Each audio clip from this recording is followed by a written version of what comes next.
Hello, welcome back to Your Big Creative Life. Thank you so much for listening.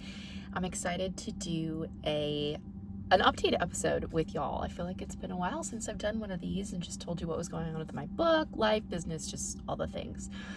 So let's get into it. I'm back in my pod recording cube, I guess. At this co-working space, they have these little cubes that you can go into if you need to take a call or something like that, and it's really nice. I just bring my microphone with me. I have this Yeti microphone and I put it in my backpack and bring it to the co-working space, and it works well. It's not, again, if you are watching the video, you can see the gray background. It's not super aesthetically pleasing, but for some reason it just feels really easy to do these podcast episodes in this space, to bring the microphone and do it. I don't know, it feels a lot easier, so I'm rolling with it. I mean, from the beginning, my attitude with the podcast has always been, if it's easy, I'm more likely to do it. That's true with anything. It's true with writing, it's true with content creation. If it's easy, I'm more likely to do it because I want to take the path of least resistance, right? Don't we all? So yeah.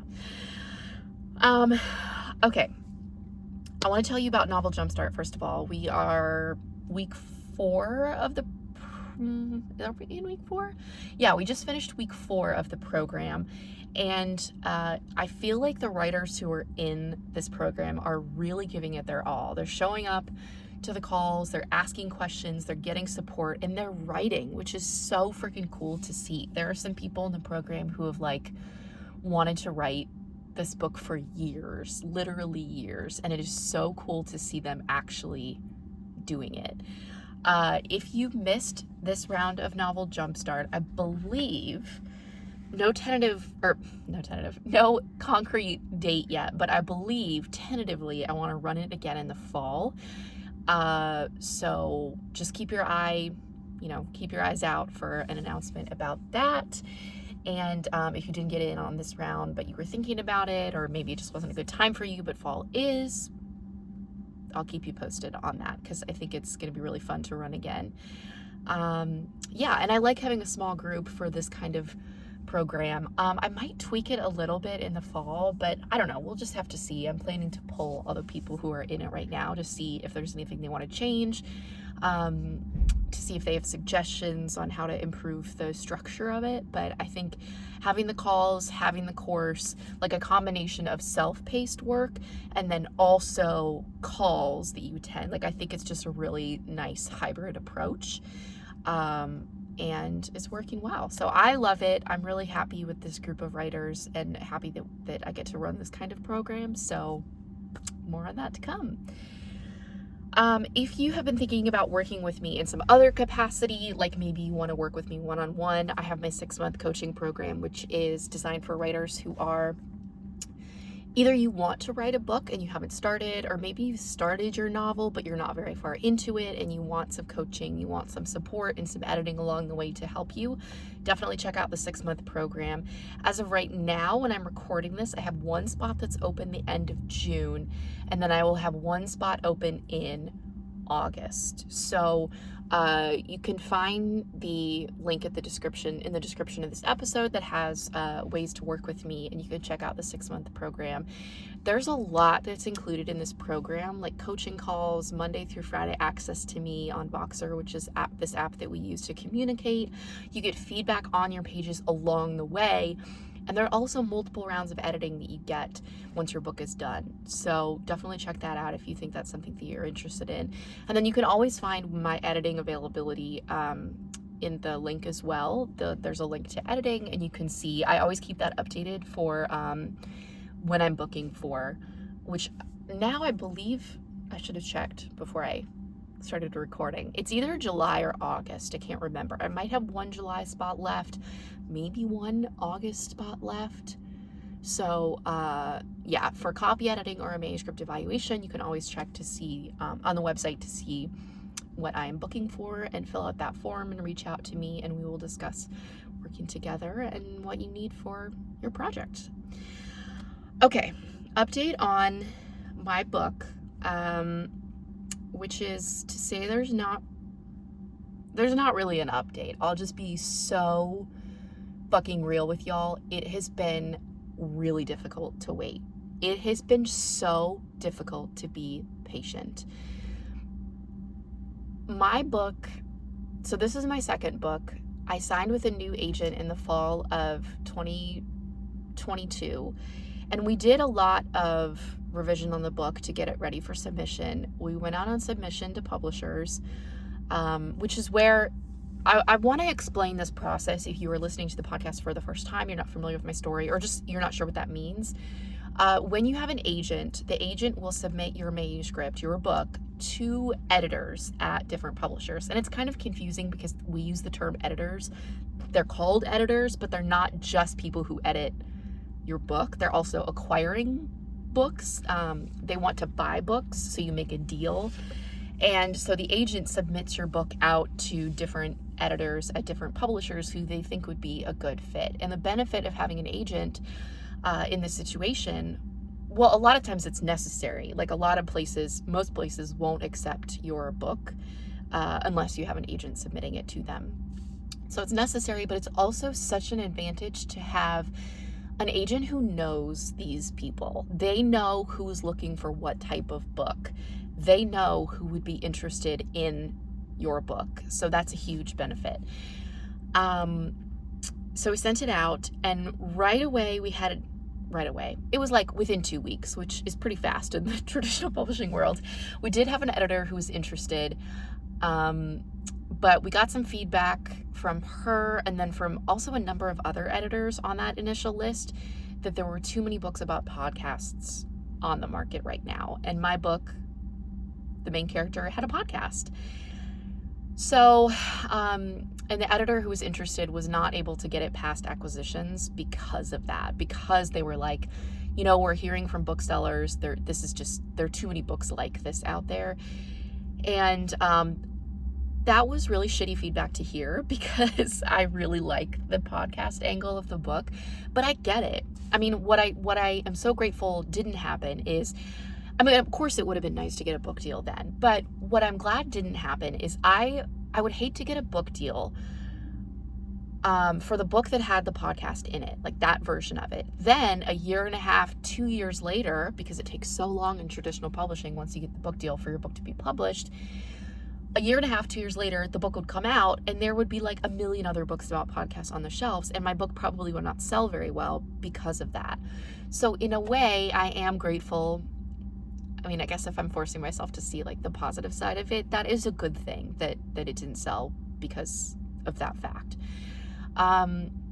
So my agent and I decided to pull the manuscript. So it's not on submission anymore. And we made some changes to it. We, meaning I made some changes to it and sent it to her for her feedback. We did a few rounds of that. And, I just sent an email to her this week to check in to see if we are ready to go back on submission. She had a lot of stuff on her plate that she had to get out first. And so I'm hoping that like any day now we will be back on submission, and I'm not sure about our strategy yet, if it's going to be sending it to completely new editors or if we will send it to some editors that were on that initial list. So we'll see. I'll update y'all as soon as I know. But I wanted to share this because it's really difficult to be on submission, and because of that fact, it's not something that people talk about a lot. There are writers who go on submission, their agent sends out their book, and then 10 days later, they have a book deal. And then 30 days later, they get to, once the contract is finalized, then they get to announce it to the world. That definitely happens to some people. For a lot of people, though, it takes a lot longer than that. Occasionally, traditional publishing can move very quickly, like in the case of, getting a book deal in 10 days. But more often than not, it moves slowly. So it's hard. It's hard to be in this position. And I've talked a little bit about this before because this is my second time on submission. I was on submission with my first book right before COVID, and we had an editor who was interested. COVID hit. The editor got laid off. The imprint shut down at this Big Five publisher. It was an imprint of St. Martin's Press. And that was it. That was the end of the road for my book, because everything just kind of stopped and in the traditional publishing world, and there weren't a lot of book deals for new authors being made because everyone was scared of the impact that the pandemic would have on publishing. So this is not my first time being on submission, but this time is worse because there's not a global pandemic that I can blame for why things are, I don't know, why things are happening the way that they are. And I just want to be real. I just want to be real and say that it's really, really hard. I declared at the beginning of this year, I was like, all in, I'm going to have a book deal this year. This is the year. And it's June now, and I'm like, yes, still putting that desire out there, still claiming it. But there's a part of me that just feels like, okay, is this a sign that this, I guess I'm just having some doubt. I'm having some doubt that, is this the book? Like, is this the book? Am I going to have to go through this process a third time? Like, what if this revised draft that I did, the revised book without the podcast, what if that still doesn't sell? That's a possibility. And if that happens, then we would have to go through this process again with another book. And I'm not even like halfway done writing my next book. I have like 13,000 words written of my next book. It is nowhere close to being ready. Because once I write it, I want to polish it and edit it before I send it to my agent. So we're looking at a long time. I mean, I could get the draft out quickly, and I probably will if I have a fire under me to do it, but it just sucks. It sucks to be on submission. It's something that not a lot of people talk about, partly because it is so hard, but there's also this sense that a lot of people think that the biggest hurdle in traditional publishing, in the process of getting your book published, is finding an agent, because finding an agent is very difficult. I've seen varying statistics on the number of authors who get agents, but even the most optimistic, generous numbers, like, it's not, there are way more authors who want agents than authors who get agents.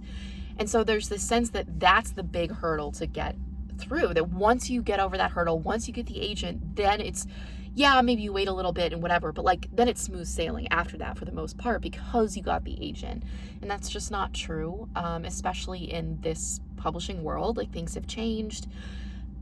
It's just hard. It's hard to get a book published. And there's also not a lot of transparency in the traditional publishing world about like how this all works. So I didn't even know, before I went through this process the first time, I didn't understand what it meant to take something to acquisitions. That was not something I had heard people talk about. I thought it was just like, you send it out to publishers and the publishers are like, yes, please, let us buy this. And that's it. But what happens is when an editor reads your manuscript and they're like, yes, I really like this, I want to take the next step towards acquiring this book, they have to bring it to a department meeting. And I don't know a ton about it. I'm still murky on a lot of it, but my general understanding is that they take it to this meeting and say, hey, here's a book that I'm interested in. And they all talk about it. They all discuss it. They run financials, they look at the market, and as a group, they decide if this is something that they should invest in or not, because it's a big financial investment. And at the end of the day, publishers it's a business, you know? So they have to make sure that if they're going to front the money and give this author an advance to buy this book, that they think they're going to be able to sell it. So in the case of the editor who was interested when we sent out the podcast version, she took it to acquisitions and they were like, nope, sorry, can't acquire it. There's just too many books that are similar to this on the market. So that can happen. Yeah, I don't want this episode to be too much of a downer because I am still optimistic and hopeful that this will sell. You know, like I said, we're taking this new version out. Only one editor has seen this new version. That editor who's interested we sent her the revised draft and she did end up passing on that, decided not to offer to buy it. So that's the end of that particular road. But she's the only editor who saw this revised draft. So I'm hopeful still that, you know, we can send it back out, get some interest. But yeah, and I feel like, I mean, I'm just going to be honest and tell y'all that having this be in limbo for so long has affected my mental health, and it's affected my writing. And I don't want to let it affect my writing. I want to keep working on this book, but it's a struggle. It's a struggle because of a lot of things. My schedule, I gave birth to a baby in October. I wasn't writing much when I was pregnant. I didn't really write at all the first few months after she was born, for obvious reasons. I was just like getting out of the fog and figuring out how to take care of a baby. But after that, like the last few months, I've slowly been getting back into it, but I haven't been writing very much because I have this feeling like I don't know. This sounds so depressing to say, but it's like, it's hard to keep writing books that don't get published. And of course, the second book is not dead. It has yet to go back on submission. Like I can be optimistic about it, but there is that part of me that's like, should I even bother? So anyways, part of the work that I'm doing is to fall back in love with my story that I'm writing. It's another thriller. It's set at, actually, you know what? I'm not even going to share too much about it because I'm still figuring out one of the pieces of it. Anyways, it's a thriller. It takes place over 5 days at this conference in Miami, and that's what I'll say. Yeah, it's juicy, it's fun, it's got some really interesting themes and topics that I'm excited to talk about and to dive into these characters. I feel like I've really done a good job of coming up with these interesting, dynamic, sometimes maniacal, evil characters, and it's really fun. So I need to just fall back in love with the story and continue to write, continue to work.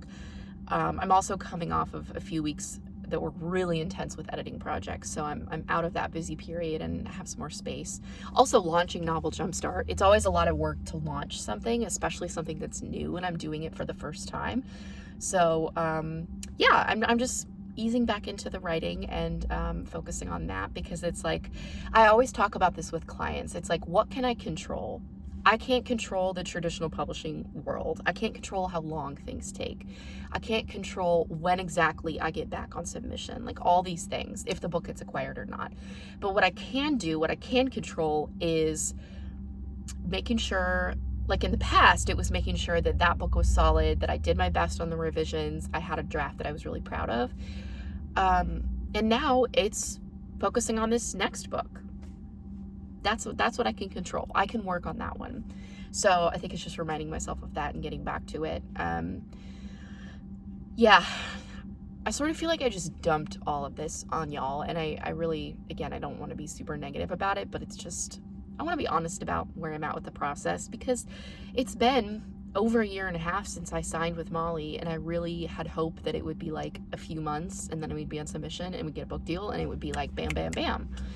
And it hasn't been the case. So it's partly about like adjusting my expectations too. So anyways, that is where I'm at with the book, where I'm at with all of that. I do want to share something else too, and this is related to social media. I'm going to do a whole episode on this fear and what I discovered recently, because it was mind-boggling to go through this work and this process and discover this. But maybe a month ago, I had decided, okay, I want to create different types of content. I want to share more of my life. I want to like just be creative with my content. And I feel like I can't really do that on the main account, the business account.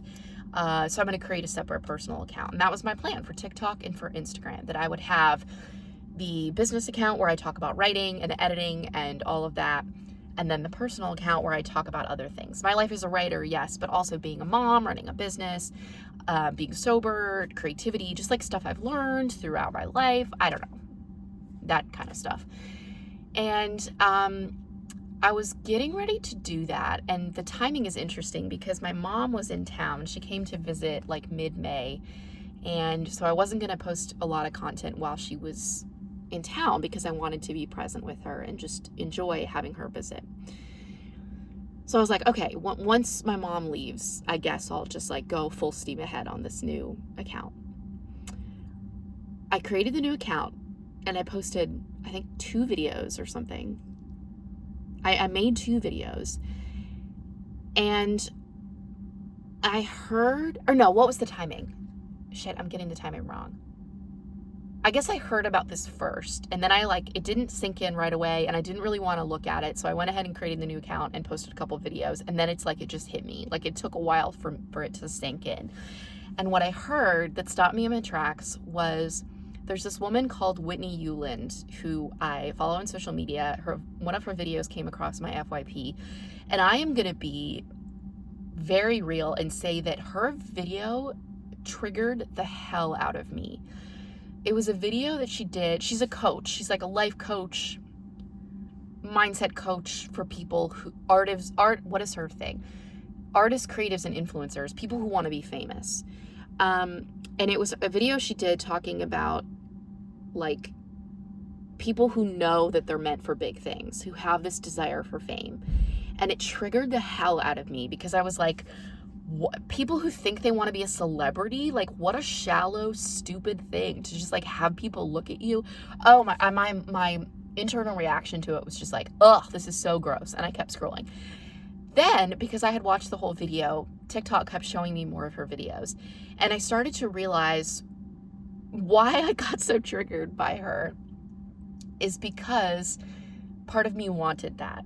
Like, I am very ambitious. I want big things in my life. And part of that involves people seeing me. It involves just being in public in some sense, or like on social media more, right?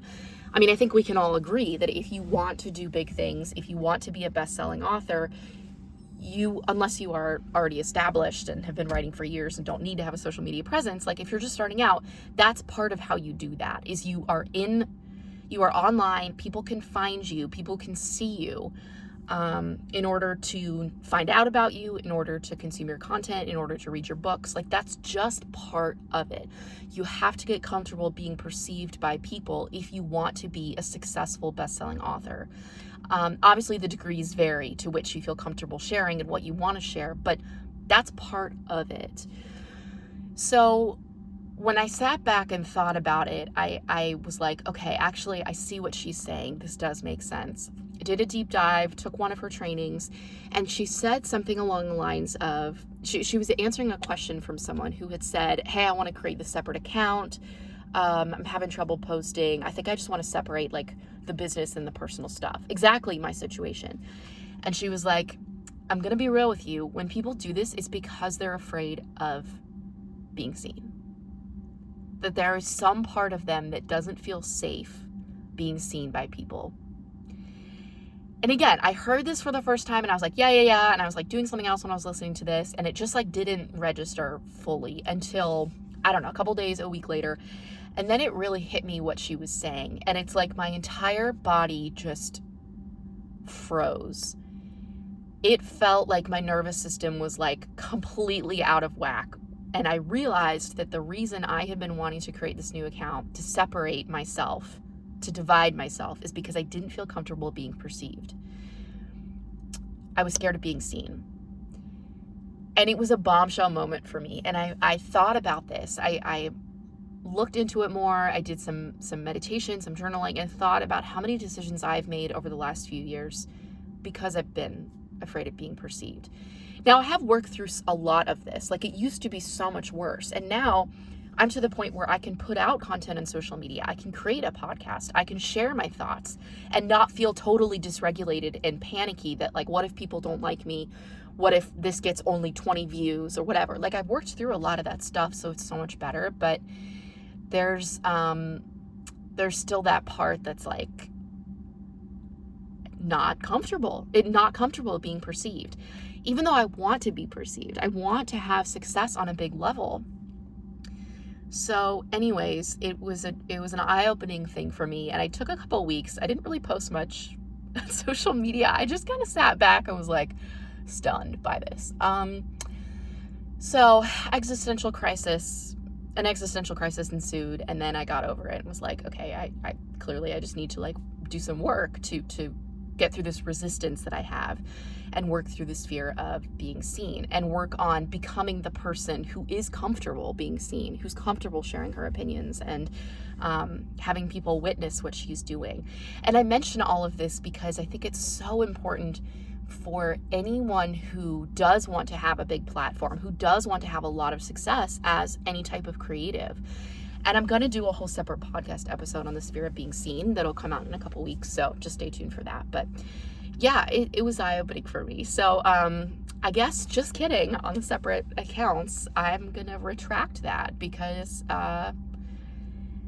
it really was a decision made out of fear. Yeah, that's all I can say. It was a decision made out of fear. And now realizing that, I just don't know if I can split myself into two like that. So anyways, thank you for listening to that long ramble about my fear and what I've gone through. But I think it's really important for creatives to examine this fear because I think it's something a lot of us wrestle with, whether it's conscious or subconscious. And it's really important to look at so that it doesn't prevent us from achieving the things that we want to achieve in life and putting ourselves out there. Anyways, I'm gonna go record that fear of being seen podcast episode right now because I'm ready to talk about it. I'm fired up about it. So again, that episode will come out in a couple of weeks.